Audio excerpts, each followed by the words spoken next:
In the video you watched before this one, which is a previous part of world history, we discussed Hitler's rise, specifically the period between World War I and World War II. Now I will explain in detail how Germany expanded, month by month, day by day during World War II on the map, and how the Soviet Union invited America into the war, and together with England completely destroyed Hitler. You will see stock videos in between. These are real footage from World War II, actual footage taken during that period. I tried to explain as much as possible with arrows and animations, as I have never seen anyone explain it in such detail before, so that you can understand easily. On the other hand, I hope that by the time this video ends, World War II will settle in your mind in a way that you will never forget. Let me explain. World War II to you on the map. The economic crisis of 1929 had plunged the entire world into economic turmoil. While certain countries like England and France were trying to protect democracy, other countries like Germany and Italy were under more dictatorial and totalitarian regimes. The year is 1933 and Hitler comes to power with the title of Chancellor. Chancellor is equivalent to Prime Minister. Immediately, in 1934, with the death of the president, he consolidates two ranks, two positions under himself, and begins to govern the chancellorship and the presidency alone with the title of Führer. The first thing he did was to eliminate all the clauses from the Versailles Treaty that bound Germany, such as Germany cannot have an army, Germany cannot have a navy, and Germany cannot produce weapons, and to prepare for war immediately. The first attack occurs in 1934.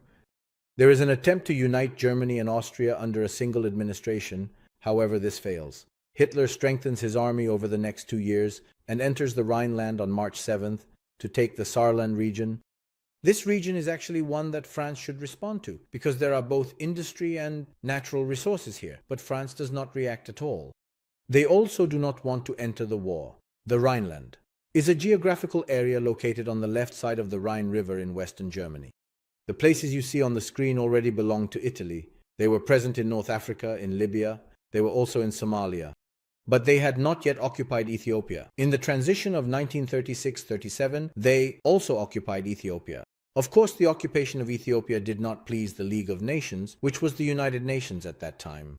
And the Italian leader Mussolini was in power at that time. When the whole world was against him and wanted him to step down, he naturally leaned towards Germany. Italy and Germany had now united against Europe. Later, Japan would also join them. During this period, a general named Franco starts a civil war in Spain to seize the government. Because the civil war between 1936-1939 was successful and resulted in victory, he rules Spain for 36 years and governs with a dictatorship. Now, dictatorship is a system that both Hitler and Mussolini accepted, as you know.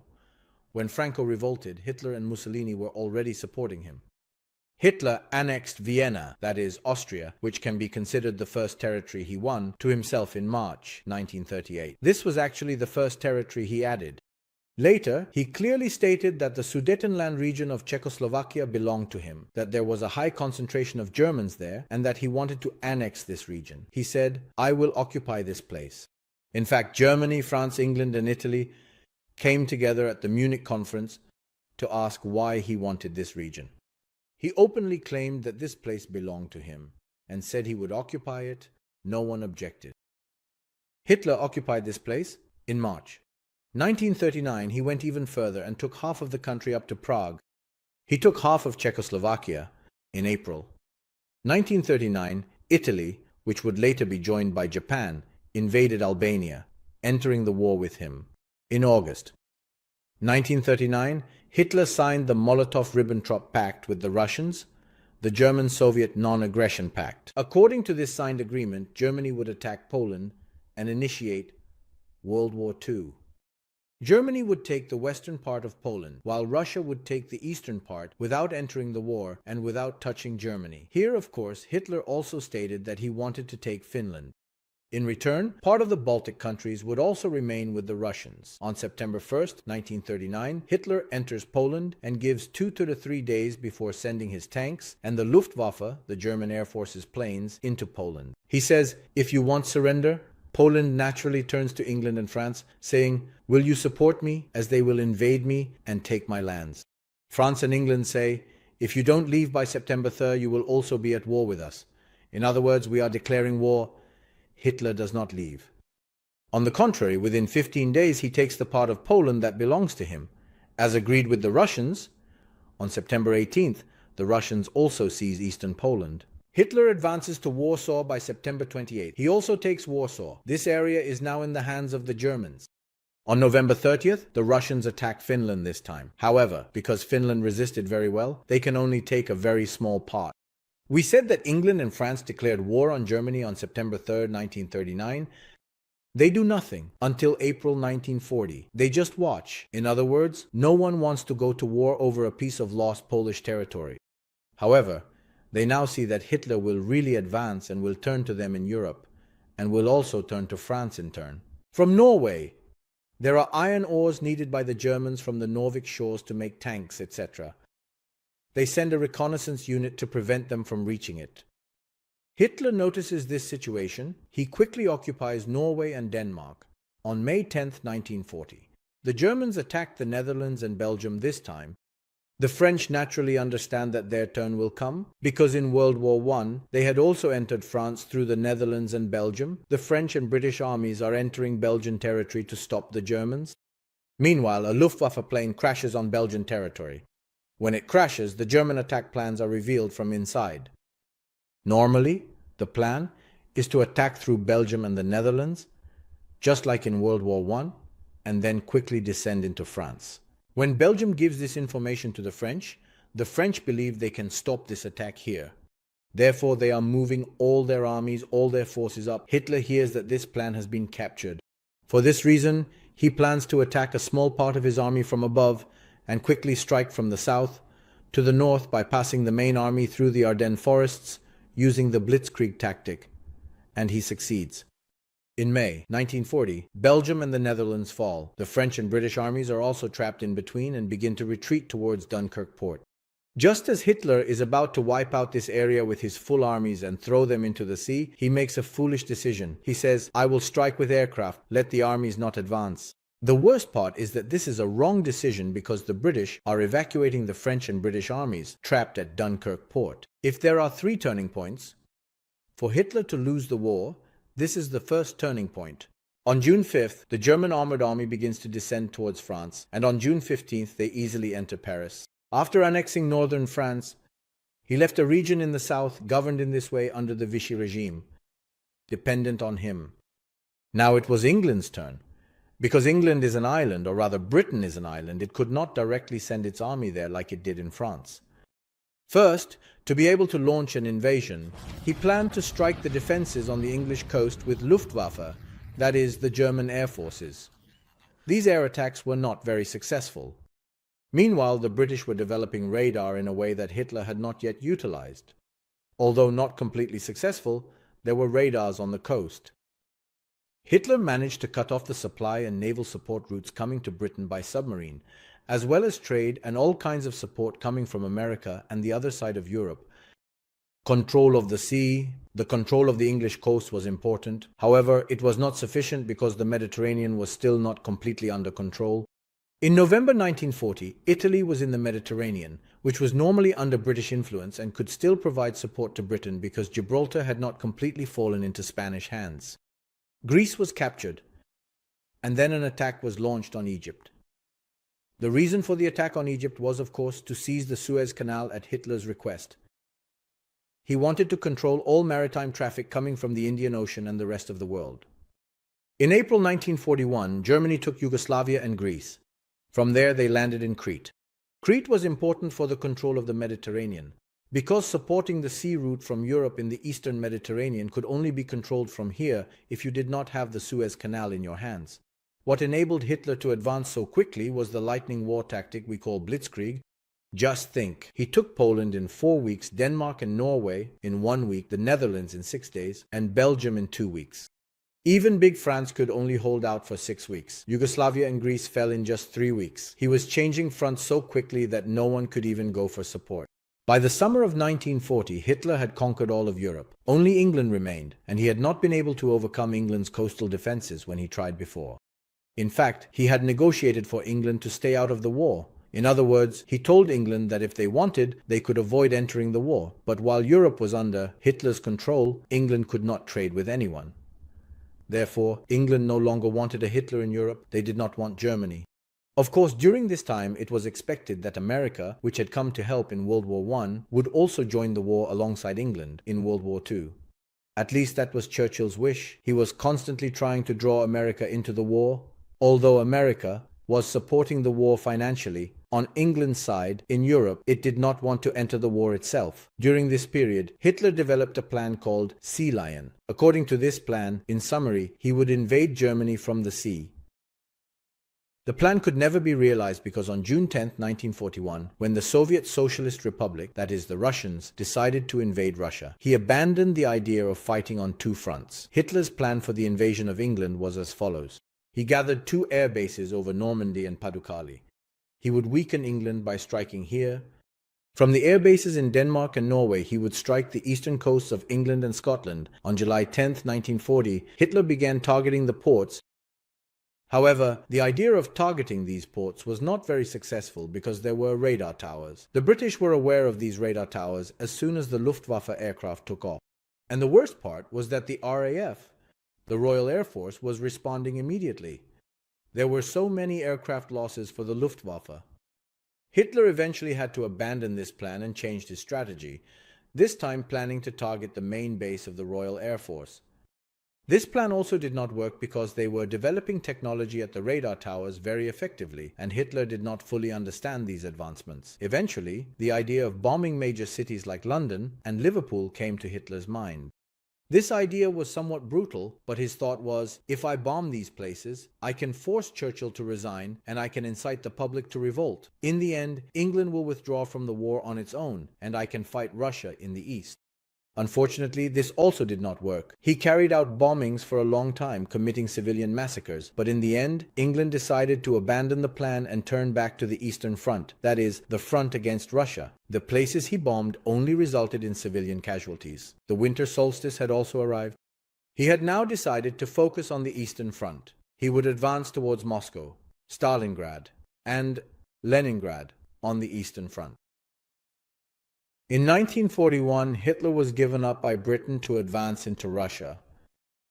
His goal was to take Leningrad and Moscow, and even later Crimea, to acquire all the raw materials, industry, and wealth from the Russians at three fronts, so that he would have enough material and industrial power to hold Europe. Later, I will explain that the attack on Pearl Harbor by the Japanese will also be an important turning point for this advance. When America entered the war, it would support Russia. But now let's observe Hitler's advance into Russia on the Eastern Front. Until 1941, Japan, Germany, and Italy were actually advancing without losing territory.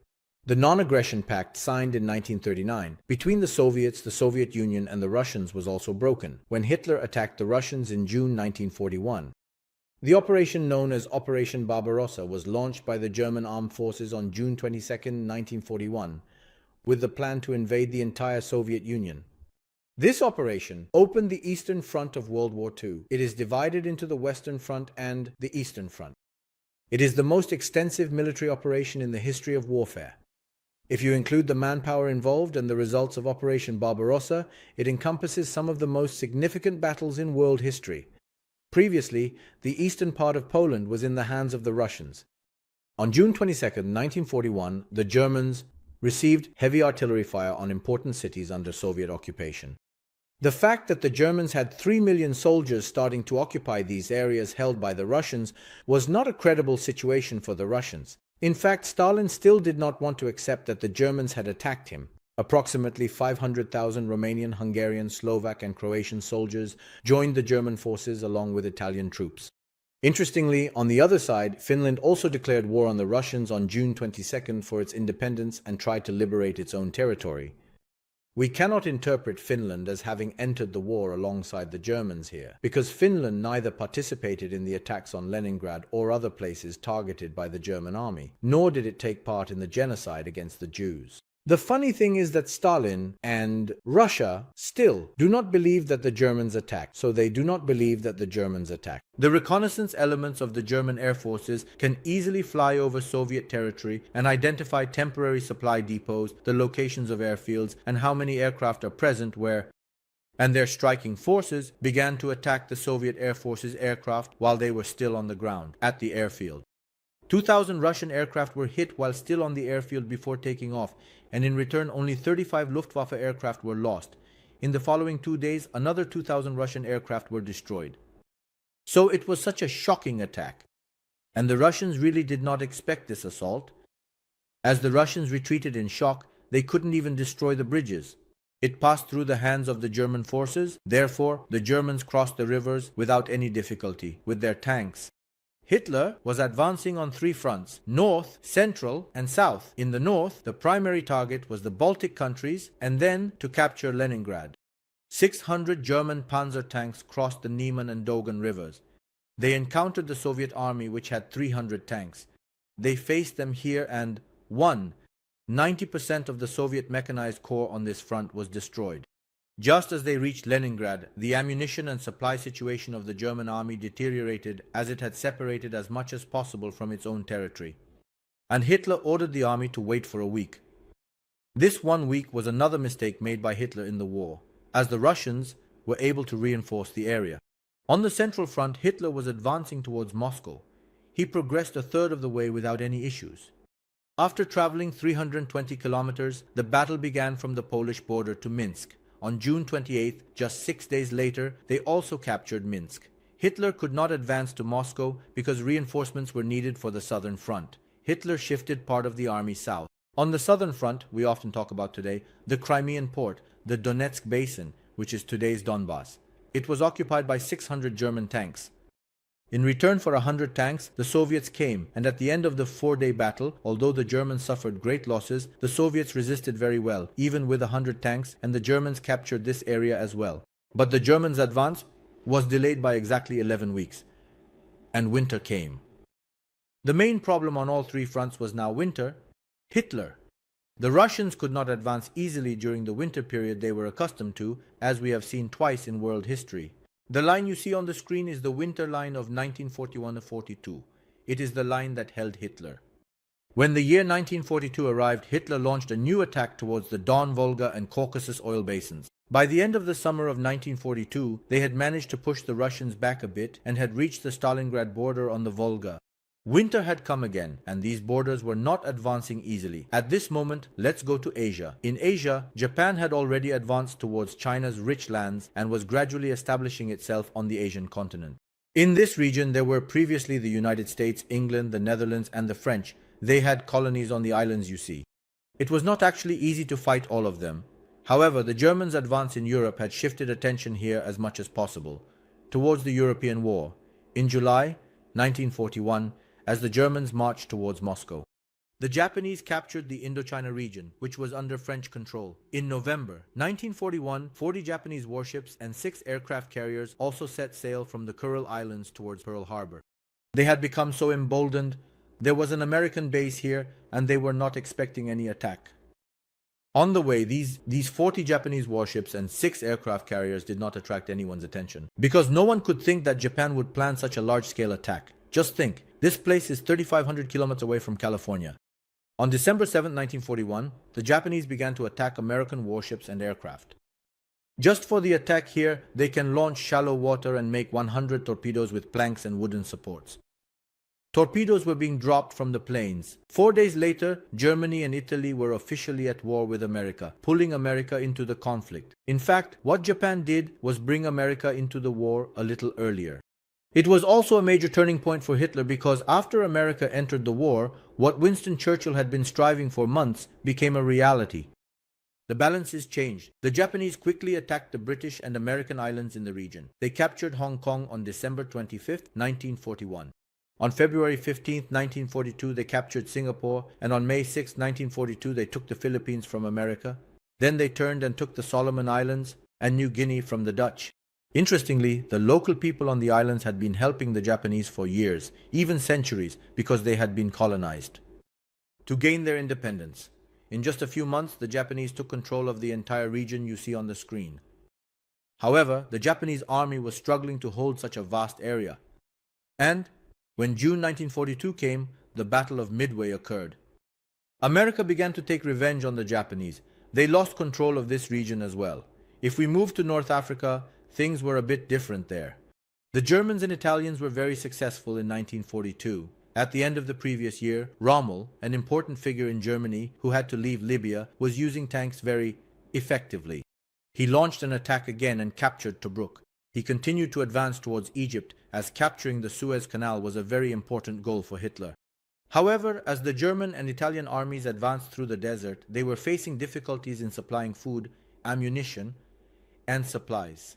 Due to this slowdown, they would be stopped by the British at El Alamein, 60 kilometers away, while they were very close to Alexandria. The year was 1942, and all regions outside of Sweden, Switzerland, and the Iberian Peninsula were now in the hands of the Germans. Hitler had reached his largest territories, but he was not treating every place he occupied like Germany. He was not very loving towards the people. The dark green areas you see were the special territories of the German nation. He treated these places well, but in the light green areas, the Baltic countries, Belgium, the Netherlands, Serbia, Montenegro, Albania, Greece, and Denmark were viewed merely as occupied lands, and there was no respect for their people. The situation was a bit different in Norway and Croatia, because those areas were not seen as occupied lands but as vassal colonies. Therefore, they were independent in their internal affairs. Of course, theoretically, Hitler was only looking at the natural resources coming from here. Northern France was under the occupation of the German ground forces. Until November 1942, the Vichy regime, which collaborated with Germany, was governing the south. Now, Italy, Hungary, Slovakia, Romania, Bulgaria, and Finland were actually puppet countries governed as Hitler desired. Their leaders were necessarily dependent on Hitler.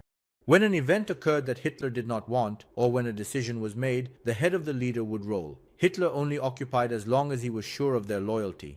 Therefore, no one was actually safe. Remember that Hitler's priority was the ability to fight for and protect the dark green area in this center. From other places, it was feeding this area. He was exploiting. He was using food, artworks, and wealth entirely for the prosperity of the dark green area in this center. Hitler filled the Führer Museum in the city of Linz, Austria, with works he plundered from around the world. For this purpose, the Nazis confiscated and plundered all artworks from France, the Netherlands, Belgium, Austria, Czechoslovakia, and Poland under their occupation. In fact, everything was going well for Hitler until 1942. But from the moment the Japanese brought America into the war with Pearl Harbor, England and America opened a new front in the war, the North African Front. Under the name Operation Torch, the British and Americans were now trying to take control of Gibraltar. Because if they took this place, they would use it more effectively for supplies to both North Africa and the entrance to Europe. The next target was the Suez Canal. In the summer of 1942, the German armies were advancing towards Stalingrad and the Caucasus on the Eastern Front. In fact, America's entry into the war was most beneficial for the Soviet Union, because they had wanted a second front from the very beginning. In fact, President Roosevelt did not want to open a new front, but England's loss of Tunisia and the advance to the Suez Canal in North Africa, along with Pearl Harbor, forced America into the war. Losing Gibraltar, Tariq, and the Suez Canal meant losing control over Middle Eastern oil. It also meant completely losing control over maritime transport and all shipping within the Mediterranean. The Torch Operation, or Operation Torch, began on November 7, 1942. The primary goal was to completely remove German and Italian armies from North and West Africa. In fact, the second front primarily benefited the Russians as they were liberated from the Germans in February 1943 after 2 years. In Stalingrad, the Germans were pushed back. On February 9, 1943, the Japanese resistance in the Pacific was broken. Both sides lost many soldiers, but the Americans had now disrupted the Japanese superiority in the Pacific. The Americans first built military bases on the Solomon, Gilbert, and Marshall Islands. With these military bases, they ended Japan's dominance in the region. By the beginning of 1943, the Germans still could not cross this line against the Russians. However, the event that changed the course of the entire war occurred in North Africa, the Second Battle of El Alamein. The place we refer to as the Second Battle of El Alamein is actually the North African Front. The German forces, under Rommel's command, faced the British army, and Rommel was defeated. On November 3rd, he sent a message indicating that he wanted to retreat, but Hitler did not accept this. and the German-Italian army was dispersed. Just a week later, on July 10, 1943, the Americans landed in Sicily, the closest point to the European continent. The American and British armies were now in Sicily, in Italy. As soon as they landed in Sicily, they overthrew Mussolini within 15 days on July 25th. They had now taken control of Italy. By the beginning of September, the Allies had already crossed the Strait of Messina, and on September 8th, Italy, Germany's ally, signed an armistice. Hitler did not want Italy to fall because he needed the line there and Italy's support. He sent 30 battalions and 2 armies here. He also advanced to the line known as the Gustav Line. Because he spread his power here and his attention was divided, the Russians stripped Hitler's army from the Caucasus to the front of Stalingrad. During this period, from July 5 to 17, the largest tank battle of World War II began. For every German panzer, 5 Soviet armored vehicles were lost. Approximately 760 German tanks were destroyed, 680 German planes were shot down, over 6,000 Soviet tanks were destroyed. 2,000 Soviet planes were shot down. And as the cost of such a large battle, the Germans left 200 miles of Soviet territory. This battle was called the Battle of Kursk, and the largest tank battle of World War II ended with the defeat of the Germans. The Germans had now lost control. The initiative had passed to the Russians. This time, the Russians were pursuing and the Germans were retreating. The war had turned so much that in November 1943, Stalin, Churchill, and Roosevelt met in Tehran, Iran, to discuss how to divide German territories after the war. They said that a new front needed to be opened in the West. They would launch the second front from Pas-de-Calais and around Normandy. Thus, they would also enter the European continent from the west. During this landing, a fake unit called the Ghost Army was created. The Germans also used this Ghost Army, but it was not very successful. Their imitations were very poor. But the inflatable units developed by the Americans and used by German planes in aerial reconnaissance to destroy Luftwaffe, inflatable armor, inflatable tanks, inflatable boats, inflatable bridges, all were meant to deceive the Germans, and it worked. The Germans bombed these areas, thinking the tanks that 2 or 3 people could carry were real, and they believed the war would continue from here. The efforts to make this ghost army realistic were incredibly significant. Artists were even used.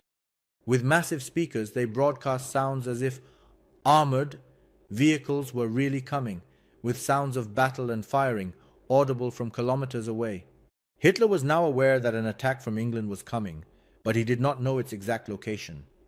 Plans were being made by the British and Americans for Calais, Pas-de-Calais, and Normandy. Hitler was expecting the attack from Calais, the closest location. On June 6, 1944, Operation Overlord was launched to deceive Hitler, and an invasion was carried out in Normandy. This place was close to both Cherbourg and Lohar. The British and Americans wanted to capture both sides and hold on to the shore. When they landed, a massive slaughter began from the German defensive bunkers. Yes, it was a surprise for Hitler, but he was not completely unprepared. There were significant losses, but after securing Normandy, the British and American armies continued to reinforce the shore and land troops, with the support of the British and American air forces.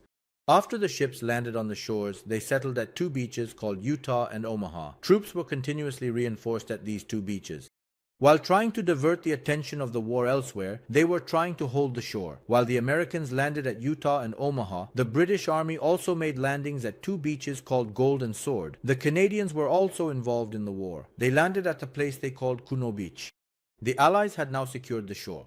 By the evening of June 6th, a certain area on the shore, 5 armies had managed to establish themselves, a total of $150,000. Soldiers had been deployed that evening to fight against Hitler on French soil. Hitler knew that the defense here was very important, but they were suffering heavy losses. Both on the North African front and in the west, as well as with the Russians fighting, it prevented Hitler from reinforcing this area, and within just 1 week, the Allied forces advanced to the locations you see on the screen now. Before the British, American, and Canadian armies advanced, the air forces were constantly striking the enemy in front of them. Thus, they were pushing the Nazis further back. However, the tanks were still filling that gap and making advancement difficult. On July 24th, thousands of planes bombed the area near Catons for hours to clear a path for their tank units. Within 3 weeks, they had secured the shore and were advancing into France. During this battle, it is estimated that 40,000 British and American soldiers and around 50,000 German soldiers were killed. On August 25, 1944, British and American forces had entered Paris. Paris had been liberated. In 1944, the Russians were also pushing the Germans out of the Baltic countries. The Nazis had retreated to the Vistula, meaning Poland. They had also lost France. They were now being squeezed in between. In the south, Crimea and Ukraine were liberated. Soviet forces began advancing towards the Balkans. The Russians signed a ceasefire in Romania and Bulgaria. Tito freed the Yugoslav resistance forces in the country. German troops withdrew from Greece to avoid falling into the trap of the Red Army. At the same time, the Gustav Line in Italy was also broken, and British-American forces advanced to Rome on June 5th. After the liberation of France, Belgium was also liberated. The final assault against Germany took place at the beginning of 1945.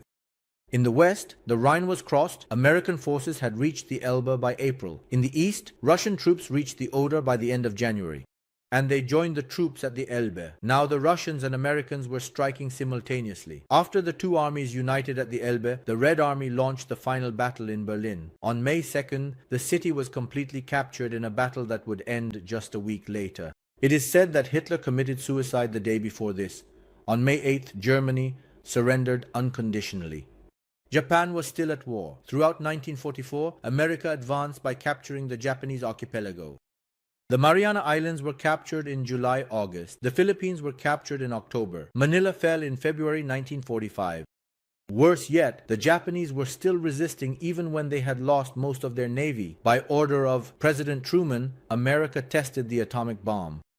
They first tried it on their own territory. The Manhattan Project was carried out for the production of the atomic bomb. No one among the thousands of people working on that project knew how the bomb was made.